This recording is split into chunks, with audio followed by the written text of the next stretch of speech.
Comment investir dans une colocation hyper rentable et faire un gros pas vers son indépendance financière? C'est ce qu'on va voir aujourd'hui avec Philippe. Philippe, c'est une personne que j'ai aidé, que j'ai accompagné au travers d'un de mes programmes d'accompagnement. Philippe, il est juste à côté, il nous attend dans son appartement, il va nous faire visiter de A à Z, il va nous expliquer tout ce qu'il a fait, combien il a acheté, combien il a fait de travaux.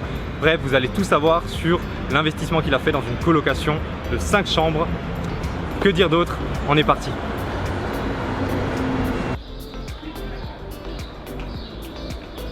Allez, venez, c'est par là que ça se passe.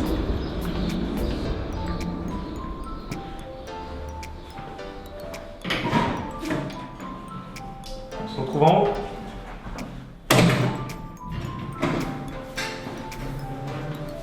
C'est ici. C'est moi. Yes, salut Franck. Salut Philippe, ça va? Comment ça va? Ouais, ça va bien. Ouais. Bah vas-y, hein, toi. Merci beaucoup. Waouh, c'est magnifique, ça a beaucoup changé. Ouais, c'est. Bah voilà, je l'ai découvert aujourd'hui, quoi. C'est entièrement meublé, quoi. Tu me fais visiter un petit peu?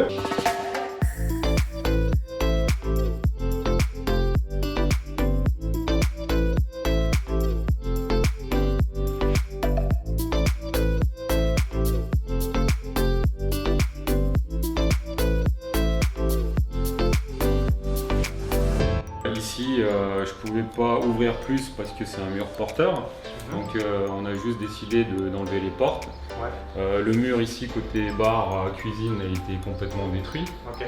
Voilà, et l'énorme espace qui était en open space en bureau a été cloisonné à gauche pour une chambre et à droite pour une autre chambre. Ok, donc là c'était un grand espace. Ouais. Tu es venu mettre 2 cloisons ici pour faire 2 chambres. Ouais. Et donc là c'est l'espace commun. Donc déjà là tu as créé 2 chambres qu'il n'y avait pas au début finalement. On peut aller voir dehors aussi, il y a le balcon. Donc cette baie vitrée elle a dû être remplacée parce que c'était du simple vitrage à la base. Ok. Donc là je cache pas que c'était quand même un gros budget quoi. Le syndic ils acceptaient pas de faire plusieurs vantaux, ils voulaient absolument une porte coulissante. Donc c'est ça, il a fallu que tu respectes en fait les critères de l'immeuble pour avoir, pour pas que, en termes de matériaux et en termes de forme. Ouais. Donc là tu as dû repartir sur de l'aluminium je vois. Ouais.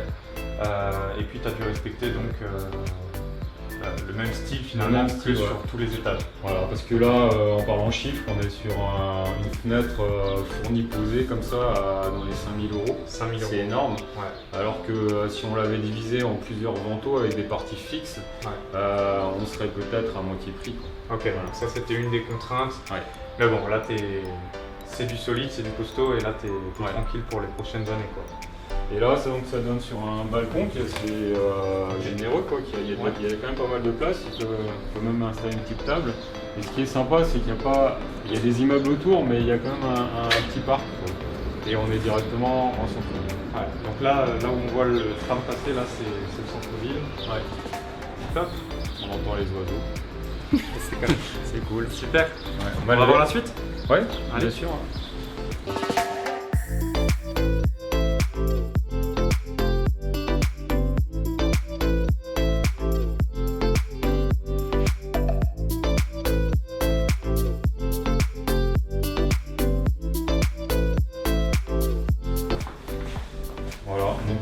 Celle-là pareil, donc elle donne également sur la petite zone de jardin. Ouais. Et bon, toujours aussi pareil, même style. Toujours le même style. On a gardé le même style pour les 5 chambres. Ouais, comme ça il n'y a pas de jaloux, il n'y a pas de, pas d'irrégularité, tout est pareil. Et puis vraiment sympa. Aussi pour les peintures, c'est quelque chose d'assez mixte, donc garçon-fille. Ouais, c'est vrai. Bah, c'est bien parce que tu as su faire un truc assez sobre sans pour autant rentrer dans le tout blanc et que ça fasse hôpitaux ou je sais pas quoi. Tu as quand même les encadrements de porte qui sont bleus. Là, c'est pas, je sais pas si on le voit bien sur la vidéo, mais c'est pas du blanc, c'est du rose saumon un petit peu comme ça. Lilas en fait. Lilas, ok. En tout cas, c'est le terme normalement. Ouais, en tout cas, c'est vraiment sympa, ça donne vraiment un style. Ça va très bien avec le sol aussi. Donc, pour moi, il est vraiment réussi. Donc là, on a la première salle de bain. Ça, c'est une salle de bain qui a été rajoutée. Faut savoir que là, à ce niveau-là, il y avait une porte. Ok. Et c'était une seule et même pièce. D'accord. Donc là, tu avais la porte, le mur de la salle de bain comme ça, Et donc ça, finalement, vous avez complètement rajouté cette cloison-là. Ouais, toute cette cloison a été rajoutée et on a créé une salle de bain dans la pièce, plus la chambre qui s'est un petit peu rétrécie. Ok. Mais c'était nécessaire parce qu'avec une coloc de 5 personnes, une deuxième salle de bain, c'est important. Ouais, c'est vraiment important. Et c'est même mieux, en fait, c'est pas une question de taille de salle de bain, et tu l'as bien compris, c'est que tu aurais pu faire une plus grande salle de bain, mais ça aurait pas aidé parce que si tu as, je sais pas, 5 étudiants ou 5 actifs qui commencent tous les jours à la même heure, ils vont pas faire la queue dans la salle de bain pour prendre la douche le matin. Donc là, 5 personnes, 2 salles de bain. Voilà. En plus, tu as les WC séparés, donc il n'y a pas d'embouteillage. Et puis, c'est vraiment bien.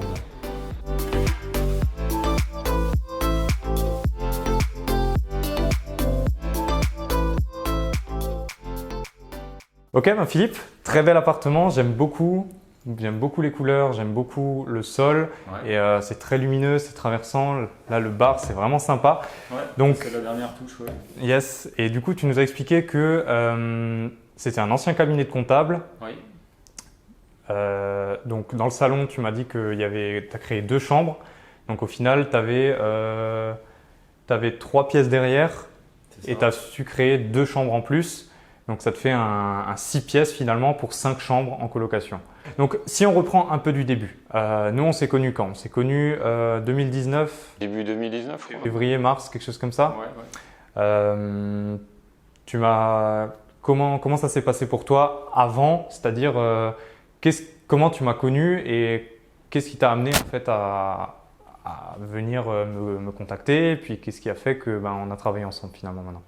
Alors en 2019, j'avais une petite période, pareil, il n'y avait pas de boulot, mais il n'y avait pas encore le confinement. Donc à un moment donné, je me suis dit, il faudrait que je fasse de l'immobilier. Je traînais un peu sur Internet. Je ne te connaissais pas du tout. Et puis j'ai regardé pas mal de vidéos. Il y a énormément de choses qui brassent sur Internet. Et j'ai accroché sur ton site et sur ta vidéo aussi parce que tu es de la région. Enfin, j'ai tout de suite pensé que tu es de la région parce qu'il y a le petit accent. Qui m'a trahi. Ouais, qui t'a trahi, mais donc je me suis dit tiens, ça peut être pas mal. Et puis aussi parce qu'il y avait un coaching rapproché. C'était pas juste l'achat d'une formation sur Internet à suivre. Donc ça, c'était pas mal. On pouvait s'échanger, on peut se rencontrer même, qui est le cas maintenant. Voilà, donc du coup, je sais plus si je suis passé par le net et tu m'as rappelé et puis on a discuté et puis on est parti sur une formation. Yes. Et du coup, tu m'as dit qu'en 2019, donc juste pour que ça soit bien clair pour ceux qui nous regardent, tu disais que tu as une petite période où tu n'avais pas de travail parce qu'en fait, tu peux nous parler un peu de ce que tu fais dans la vie justement et comment… Oui, alors dans la vie, moi à la base, je suis ingénieur dans le technique et c'est un peu spécifique, je travaille rarement en France, je fais des missions à l'étranger où je gère des projets.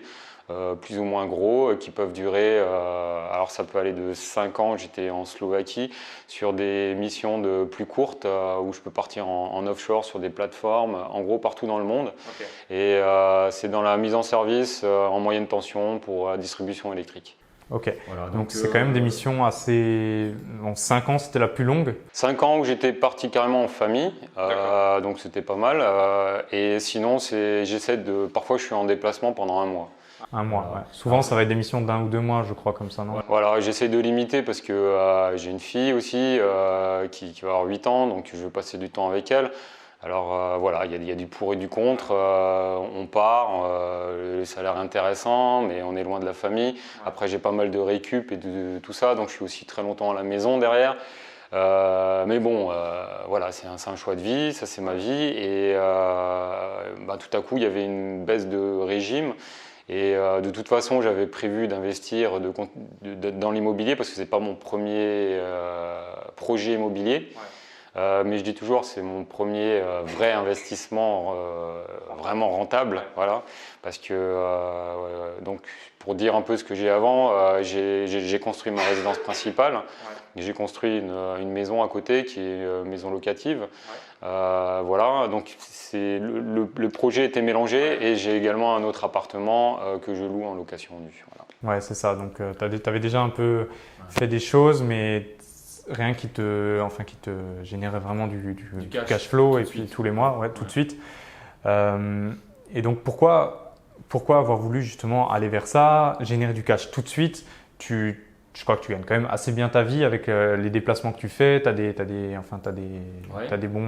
bonne rémunération par rapport à tes déplacements et tout ça. Pourquoi vouloir prendre un chemin alternatif comme ça finalement? Bah, le chemin alternatif, c'est simple, c'est parce que la priorité pour moi, c'est la famille, c'est passer du temps avec ma famille. Quand on est parti pendant un mois, c'est la limite que je m'étais mise là, les dernières missions, c'est long. Même avec WhatsApp et tout, je veux dire, quand on revient, je trouve que c'est important d'être là quotidiennement et de voir ses enfants grandir. Et en fait, c'est ça à terme. Ça ne me dérange pas de partir un mois de temps en temps, ça pourrait aller. Mais à chaque fois que je devais repartir, même si j'étais 3 semaines à la maison et que je devais repartir, il y avait toujours le cœur serré un petit peu. Voilà, j'aime bien partir, j'aime bien mon boulot, c'est à chaque fois de nouvelles aventures.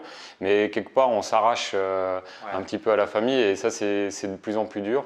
Ouais, finalement, c'est aussi pour eux que tu fais tout ça, donc c'est dommage de ne pas pouvoir en profiter. Et puis, comme tu disais, tu as ta fille qui a 8 ans maintenant. Et donc finalement, ces missions, c'est depuis que ta fille est petite, quoi. Enfin, ouais, même avant, oui. Ouais. Donc tu as toujours eu… Je crois que j'ai toujours travaillé comme ça en fait. Depuis que j'ai terminé mes études, voilà, j'étais prof vacataire en fait pendant un trimestre et demi et puis après j'ai eu l'opportunité, j'ai enchaîné sur des missions toujours à l'étranger. Ouais, donc c'est pas hyper compatible avec la vie de… Enfin, c'est compatible mais c'est pas comme tu le voudrais forcément, idéalement. Voilà, ouais. Et c'est pour ça que tu as décidé de mettre des choses en place et puis et que comme tu dis, tu t'es intéressé sur Internet. On s'est rencontrés, on a commencé à travailler ensemble en février-mars. Et donc, comment ça s'est passé avec moi? Qu'est-ce qu'on a défini ensemble? Quel est le travail qu'on a fait un petit peu? Et si on prend les étapes dans l'ordre, tu as d'abord défini sur la ville sur laquelle tu allais aller. Et ensuite, tu t'es mis à rechercher le bien. Combien de temps ça t'a pris pour trouver déjà le bien intéressant? Alors là, c'était super rapide. Bon, faut dire que donc on avait défini la ville, la méthode via ton système Arnato. Et ensuite, à partir de là, en 2-3 semaines, c'est vrai qu'on a mis le paquet, on a enchaîné toutes les semaines les visites. Oui, j'ai mis le paquet là-dessus avec ma femme. Parce qu'on était deux et puis je visitais un appart, je me rappelle je t'avais téléphoné, c'était peut-être on parlait d'aberration du marché et oui c'était une sorte d'aberration mais c'était un appart où il y avait énormément de propriétaires qui ne payaient pas. Et dans la foulée j'ai téléphoné, j'ai visité un autre appart à côté, c'était celui-là. Et il se trouvait que c'était un appart que tu avais aussi déjà visité. Tu voulais te positionner, donc voilà. Donc je me suis positionné sur cet appartement. Voilà. Et puis c'est intéressant, parce que c'est vrai que tu étais tombé sur un premier appart, je m'en souviens maintenant que tu m'en parles, et j'avais complètement zappé ça. Je crois que c'était un appart aussi, une grande surface comme ça, mais avec un prix vraiment… On était à 40 000 euros pour plus de 100 mètres carrés, donc c'était vraiment… C'était un cabinet de docteur. Un cabinet de docteur, ok. Et finalement, tu étais quasiment prêt à partir dessus. Tu étais vraiment intéressé, tu as commencé à te positionner un petit peu et on a fait l'analyse ensemble et finalement on a défini que je crois que c'était une copropriété de 7 personnes, il y avait 7 copropriétaires et sur les 7, je crois qu'il y en avait 5 qui ne payaient plus leurs charges ou qui… C'est ça, ouais. Il y avait le médecin qui était dedans, qui payait, et puis voilà, donc ça aurait été, à part d'essayer d'acheter l'immeuble entier, voilà. Ok, donc on est passé à côté d'une très grosse erreur quand même, parce que ça aurait été plein de surprises, tu aurais fait une bonne affaire sur le coup, mais sur le long terme, ça n'aurait vraiment pas été une bonne affaire. Et donc, suite à ça, pas trop de déception et tout, tu as continué les recherches et donc tu as rapidement pu trouver celui-là au bout de 2-3 semaines, c'est ce que tu as dit? En fait, le jour où j'ai visité cet appart, j'ai encore passé des coups de fil pendant la journée et on m'a proposé de visiter celui-là. Et c'est là que je suis tombé dessus, quoi. Donc, voilà. Et donc, je t'en ai parlé et tu m'as dit que tu le connaissais. Ouais. Voilà, c'est vrai que tu m'as dit j'ai évité ça, tu m'as montré un peu les photos et tout. Et, Ouais. Quand je suis rentré dans cet appart, bon, c'était également un cabinet, mais un cabinet d'experts comptables. Quelqu'un qui part à la retraite, qui a vécu ici depuis 20-30 ans en plus. Donc ils étaient en train de nettoyer, il y avait des papiers de partout. Ouais, je me souviens quand j'avais visité, je crois dans la chambre du fond, il y avait des sacs comme ça avec sacs entiers, avec des dossiers. Il y avait vraiment un bordel dans l'appartement, c'était pas du tout dans l'état où il est aujourd'hui. Et donc comment ça s'est passé? T'as acheté tout de suite, t'as dit vas-y je le prends au prix ou t'as fait une négociation? Comment ça s'est passé? Est-ce que tu peux nous donner peut-être des chiffres un petit peu? Ouais, donc comment est-ce que j'ai fait? Je t'ai appelé d'abord pour qu'on en discute. Yes. Voilà, et donc j'ai fait une offre qui était assez en dessous. Alors de mémoire, je crois que l'appartement il était à 83 000 € affiché. C'est un appartement de 105 mètres, 105 mètres carrés. 105 mètres carrés, ok. Donc moi j'avais fait une offre à... Alors on était à 58 000 il me semble. Ok. Voilà, donc bien en dessous. Voilà, on avait tapé fort il me semble. Ouais. Et donc elle n'était pas passée. Ouais. Il n'était pas d'accord. Est-ce que tu as eu une contre-offre directement ou... Non, j'ai pas eu de contre-offre directement. Et puis ensuite, bon, on a décidé de mettre une combine en place. Tu peux nous en parler? Dis-moi tout. Voilà. Donc toi, en fait, l'idée, comme toi tu l'avais déjà visité, cet appartement, c'était que toi tu fasses une offre également, bien en dessous encore. Enfin, je crois que je ne sais plus combien tu l'avais faite, mais c'était 1000 ou 2000 € encore en dessous de ce que moi j'avais J'ai fait. dû faire mon offre à 55 000 € du coup. Ouais, un truc comme ça. 55 000 € dans ces eaux-là. Donc c'était sûr que ça allait être refusé. Et moi, j'ai fait une offre à 63 000 qui est passée. Voilà, donc en 63 000 au lieu de 83 000. c'est ça, hors frais d'agence. Hors frais d'agence, Voilà. ouais, mais une négo de 20 000 € quand même, quoi. Ouais. Yes. Donc en fait, l'offre que moi j'ai fait, ça a vraiment servi à... C'était psychologique en fait pour le vendeur, à ce qu'ils se disent « Ok, mon appartement il vaut peut-être quand même pas autant que ça et qu'il soit vraiment prêt à baisser le prix. » Donc ça a marché. 63 000 € pour 105 mètres carrés. Bon, connaissant les prix du secteur, ils ne sont pas trop élevés non plus, mais ça reste une très très bonne affaire à l'achat. Il y avait des travaux du coup. Tu m'as dit qu'il y avait les fenêtres, il y avait là, une rénovation totale. Combien tu as eu de budget travaux total du coup? Alors là actuellement il me reste encore une petite partie parce qu'il vient juste d'être fini, d'être meublé. Donc il y a une partie, une plus-value sur les meubles. Donc on va estimer à 15 000 € de meubles pour 5 chambres, sachant que toute la partie meublée est gérée par une entreprise. Ok, Voilà, donc c'est toi pas moi qui ai meublé. tu n'as rien fait, c'est même une décoratrice finalement qui a… C'est une décoratrice qui intervient. Après, il y a quelques petits trucs où je peaufine, voilà, ou qui étaient à mon goût un peu cher peut-être, mais voilà. Globalement, je pense que le budget sera à peu près de 15 000, c'est pas déconnant, sur une enveloppe complète de travaux avec meubles compris, donc de 70 000, moins 15 000, ça fait 55 000 € de… Ok, donc 55 000 € de travaux pour fenêtres. Bon, il y a tout qui a été refait, il y a des cloisons qui ont été rajoutées. Voilà, il y a l'isolation dans les cloisons, etc. Les sols, les plafonds, l'électricité complète a été refaite. Tu as créé une deuxième salle de bain comme on l'a vu. Ok, donc beaux travaux, 55 000 € plus 15 000 de meubles. On est sur un budget total de 70 000, c'est ça? C'est ça, ouais. Donc 70 000, calcul mental en live, 70 000 plus 63 000, tu m'as dit. C'est ça, donc ça nous fait du 133 000. C'est ça, plus du coup les frais de notaire. Plus les frais d'acquisition.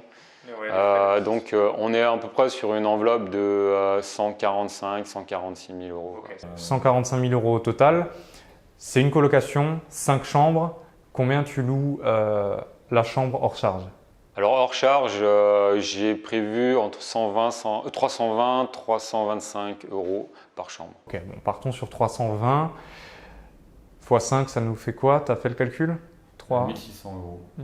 1 600 €, c'est ça, tout pile. 19 200 € de loyer en tout pour 145 000 €. Donc tu es largement au-dessus des 10% de rentabilité. Tu es plus vers les rentabilité brute, on va La dire. rentabilité brute est excellente. Alors le brut, je ne sais pas exactement. Il faudrait faire le calcul, mais bon, si vous voulez faire le calcul chez vous derrière la caméra, en tout cas, on est sur donc 19 200 € de loyer annuel.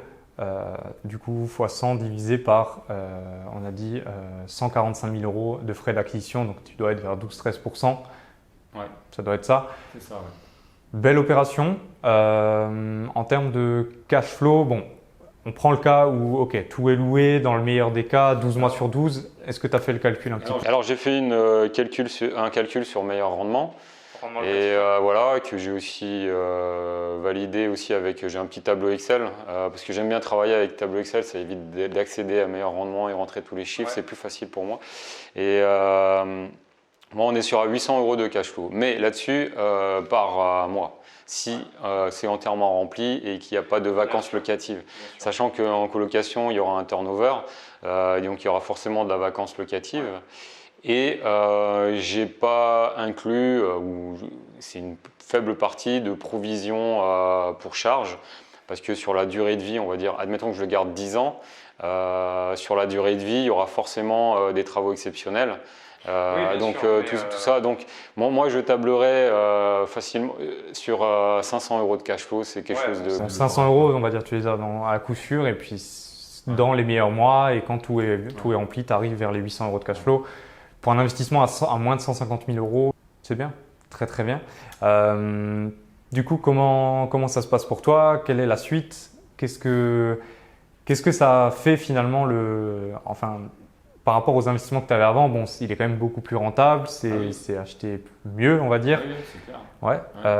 Qu'est-ce que déjà ça t'a ouvert dans l'esprit? Quelles possibilités ça te donne par la suite? Et comment tu vois la suite sur l'année qui vient, les 2, 3, 5 prochaines années? Bah déjà, ça m'a ouvert l'esprit sur le fait qu'il y a possibilité de faire de l'immobilier en ayant un cash flow tout de suite. Ça, c'est intéressant, grâce aux prêts immobiliers qui sont encore assez bas, même s'ils augmentent un petit peu en ce moment, mais c'est tout à fait faisable. Ouais. Pour la suite, je voudrais là enchaîner sur un prochain investissement. Ouais. Peut-être une colocation de nouveau, faire un copier-coller et faire la même méthode là, que j'ai apprise avec toi et l'appliquer ailleurs et pour augmenter ce cash flow et voir peut-être essayer de s'orienter vers un immeuble. Ok, voilà. Voir un petit peu plus gros, super. Il y a un truc dont on n'a pas parlé, c'est le côté bancaire. Pour toi, c'était pas trop problématique, je crois, d'obtenir ton prêt, etc. Non, ça allait parce que malgré le fait que de par mon travail, j'ai pas un revenu régulier, lissé sur l'année, oui, j'ai un revenu très confortable sur les années précédentes, même si en ce moment avec le confinement, le confinement est venu après, mais l'année dernière, j'avais aussi une petite partie d'inactivité. Globalement, le banquier m'a suivi. Après, moi, j'ai pas d'endettement. Actuellement, les seuls endettements que j'ai, c'est pour de la location. Mais j'ai pas d'endettement personnel sur tout ce qui est une voiture ou sur ma résidence principale, prêt à la conso. Tu n'as plus de prêt sur ta résidence principale? Non, tout a été basculé en fait sur le locatif. Donc j'ai renégocié tous les prêts et j'ai effacé le prêt de ma résidence principale. Okay, donc là, tu n'as plus qu'un seul prêt. Et tout est sur du locatif et donc s'auto-rembourse. Voilà, donc en termes d'endettement, voilà, il y a toujours un endettement qui est créé fait de… Mais tu as quand même le locatif qui rentre derrière, le reste à vivre est là. Et tu as pu négocier un différé aussi, hein? Oui, donc j'ai un différé de 2 ans. Okay. Donc c'est un prêt de 23 ans avec un différé de 2 ans. Ok, donc 23 ans plus 2 ans du coup. Ok. C'est pas un différé total, c'est un différé, donc partiel, je paye les intérêts. Ouais, donc là les 500 ou les 800 € cash flow dont on parlait, ça sera que après ces 2 ans là, quoi. C'est ça, oui. Alors, ça, c'est important. Oui. Pendant 2 ans, tu rentres un max de cash, quoi. Tu as 1600 € de loyer qui tombent net. Et puis bon, après, tu as les charges de syndic à ta charge, taxes foncières, des trucs comme ça. Voilà, ouais. Donc je compte demander, parce qu'on a parlé du loyer hors charge, 320, je compte demander 60 € de charge par chambre. Ouais. Et si les 5 chambres sont louées, j'ai fait le calcul, il reste à peu près dans les 400 € à ma charge par mois, avec les taxes foncières et tout ça, dans les 400 € ou 450 €. Ok, donc il te reste à peu près 1200 € mensuels là pendant 2 ans, enfin un an et demi encore. Exactement. Ok, donc ça va te faire une belle trésorerie d'avance pour pouvoir enchaîner sur ton deuxième projet ou pour prévoir éventuellement quelques imprévus qu'il pourrait y avoir ici. Donc, Moi, c'est l'objectif, c'est de remplir un petit peu le compte avec quelques loyers d'avance pour faire face à des imprévus. Comme ça, ce compte dédié à cette location, il tourne, il est indépendant. Je ne suis pas obligé de réinjecter de l'argent d'ailleurs. Et puis après, s'il y a du surplus, soit je l'utilise pour faire d'autres biens. Et l'objectif à terme, c'est d'avoir assez de cash flow pour… J'aimerais bien, oui, quitter, alors peut-être pas quitter tout de suite, mais je veux dire faire moins de missions en tout cas. Et puis après, pouvoir peut-être le quitter entièrement. Pour passer plus de temps avec ta famille et ta fille. Super. Si vous avez encore des questions par rapport au projet de Philippe ou si voilà, il y a des choses que vous n'avez pas compris, que vous vouliez qu'on revienne un peu dessus, n'hésitez pas à nous les mettre en commentaire de la vidéo. Je me ferai un plaisir d'y répondre. Philippe, est-ce que tu peux nous donner un peu un mot de la fin pour ceux qui hésiteraient un peu à se lancer, comment ça s'est passé pour toi avec moi et comment d'après toi ça se serait passé si tu t'étais lancé seul, parce que tu aurais très bien pu te lancer seul aussi. Tu avais quand même déjà un passif d'investissement, tu as quand même déjà fait des investissements avant. D'ailleurs c'est intéressant ça, pourquoi tu t'es pas dit vas-y je vais juste refaire la même chose et est-ce que tu t'en sentais pas capable ou alors je m'en sens tout à fait capable, surtout moi la partie que j'aime bien et puis après c'est aussi dû à mon métier, c'est le suivi des travaux. Et là-dessus, comme j'ai construit moi-même et j'ai fait beaucoup de choses moi-même, il n'y a pas de souci. Ensuite c'était de se mettre dans la peau plus d'un investisseur. Et peut-être pas trop s'impliquer personnellement dans tous les détails. C'est peut-être un peu mon défaut aussi. Et pour ça, et donc regarder les chiffres de haut, pas regarder chaque petit truc. Ah oui, là, ça, je pourrais le faire moi-même et tout ça. Et pour ça, oui, c'est bien d'avoir un coaching et une méthode vraiment d'investisseur. C'est ça, en fait, qui m'a un peu débloqué sur ce projet. Même si… il y a des choses qui ont tendance à revenir. Il faut, je pense que c'est vrai que c'était une superbe opportunité de t'avoir rencontré et d'avoir pu faire ce bien avec toi. Et que les prochains biens, forcément, je vais continuer sur cette même lancée, quoi. C'est clair. Ok, donc ce qui te bloquait un petit peu, comme tu dis, c'était plus prendre de la hauteur un peu sur le projet et puis réfléchir plus comme un investisseur. Voilà, et puis après une formation, c'est sûr que c'est un certain coût et ça peut bloquer, je pense, certaines personnes, parce que au début, il faut investir dans une formation. Moi, j'étais jamais prêt à dépenser autant dans une formation, mais quelque part, là, ça fonctionne à la fin. Ces euros qui sont dépensés sont largement rentabilisés. Donc, au final, même, on va dire, dans le pire des cas, si ça s'autofinançait, ce serait une formidable expérience quand même, quoi. Mais ça ne s'autofinance pas, il y aura toujours 100, 200 euros de cash flow au bout. Au début, quand je t'ai fait ma proposition, on va dire, et ce que je te proposais, tu avais des doutes vraiment par rapport au fait que tu avais peur que ça ne se rentabilise pas? Des peurs, il y en avait toujours, mais je me suis dit, bon voilà, on va le tenter. Ça t'a fait gagner du temps quand même? Ça m'a fait gagner énormément de temps, le fait aussi d'être conseillé sur les entreprises pour les travaux. Ça aussi, parce que moi j'ai l'habitude de faire beaucoup de choses moi-même, de faire appel à des artisans et de gérer les artisans, mais pour ça il faut être présent. Du coup c'est très chronophage. Quand en même temps moi je pars en mission ou par exemple une autre personne doit travailler toute la semaine, il reste que le week-end. Donc tout ça, il faut savoir le déléguer et optimiser un maximum pour faire, c'est comme dirait un collègue qui travaille aussi avec toi, la loi de Pareto, voilà. Essayer de faire 20% pour récolter 80%. Peut-être un mot de la fin encore? Oui, moi ce que je vous conseille de vous lancer dans l'immobilier, franchement c'est une superbe aventure. Je fais un peu de pub pour Franck, c'est sûr, mais ça vaut le coup. Je le paye pas. Il ne me paye pas, non, mais ça vaut le coup, franchement, de se lancer dans l'aventure de l'immobilier. Si vous voulez générer du cash flow et le fait de faire une expérience comme ça avec un appartement, c'est quelque chose qui est reproductible. Super, merci en tout cas Philippe pour tout ce partage, pour le temps que tu m'as accordé. Vous pouvez retrouver d'autres témoignages un petit peu comme celui de Philippe sur la chaîne. Vous les trouverez si vous êtes motivé, j'en suis sûr. Et puis ben voilà, je pense qu'on a fait le tour. Donc on se retrouve dans une autre vidéo la prochaine fois. N'hésitez pas à mettre un petit pouce bleu pour encourager Philippe dans son projet et puis pour faire connaître cette vidéo. Partagez-la à ceux que ça pourrait intéresser, que ça pourrait inspirer ce genre de projet. Et puis ben je vous retrouve dans une autre vidéo. Merci encore Philippe Merci Franck. et à la prochaine. Ciao! Ciao.